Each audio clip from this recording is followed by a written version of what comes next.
मैं राजकुमार अरोड़ा गाइड बहादुरगढ़ से एक कविता दे रहा हूं। सामना अंतिम सच्चाई से। बुढ़ापा, रिटायरमेंट जीवन की अंतिम सच्चाई है जिनसे रूबरू होना ही पड़ता है। देखिएगा क्या लिखा है। कभी जो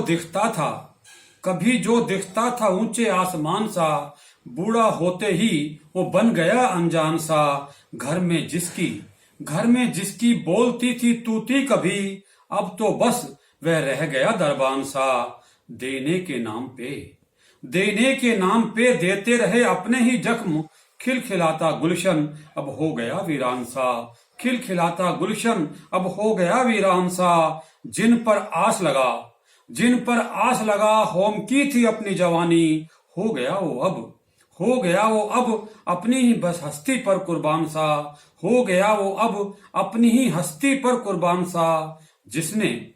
जिसने हर मोड़ पर हर तरह से संभाला तुमको, उसको अब तुमने क्यों अलग सा छोड़ डाला है। हर कोई कुछ भी कहे और कहीं भी जाए, बस उसके ही मुख पर क्यों लगा ताला है। कितने ही दुख सह के उसने सबको पाला है।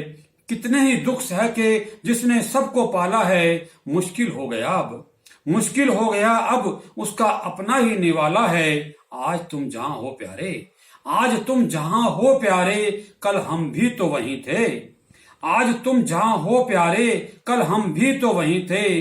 बरखुरदार ऐसा ही वक्त तुम्हारा भी फिर आने वाला है। बरखुरदार फिर ऐसा ही वक्त तुम्हारा भी आने वाला है। और देखिएगा रिटायर्ड आदमी के साथ क्या होता है, कैसी लाइफ रह जाती है। ना जाने क्यों मालूम नहीं, रिटायर्ड आदमी को ही हर कोई बेकार सा ही समझता है। कामकाजी इंसान भी उससे दूर भागता है, क्योंकि वह हर समय अपनी ही हाँकता और फांकता है। पत्नी कहती सारा दिन कुर्सी क्यों तोड़ते हो, हर समय मोबाइल में आंखें क्यों फोड़ते हो। जाओ बाजार से कुछ जरूरी सामान ही ले आओ। बहू रानी कहती साथ में मुन्नू को भी घुमा लाओ। अरे रिटायर क्या हुआ, मेरी तो सरकार ही चली गई। पत्नी जी भी मुझको भुला, बहू के साथ ही पूर्णतया मिल गई। जब भी टीवी चलाता हूँ बच्चे रिमोट ही छीन लेते हैं। मैं चाहूं देखना न्यूज आस्था, वो पोगो कार्टून लगाते हैं। पड़ा हूं मझधार में किश्ती न मेरी किस ओर बह गई। पड़ा हूं मझधार में किश्ती मेरी न जाने किस ओर बह गई। न जाने क्यों हर बार मेरी ही बात रह जाती है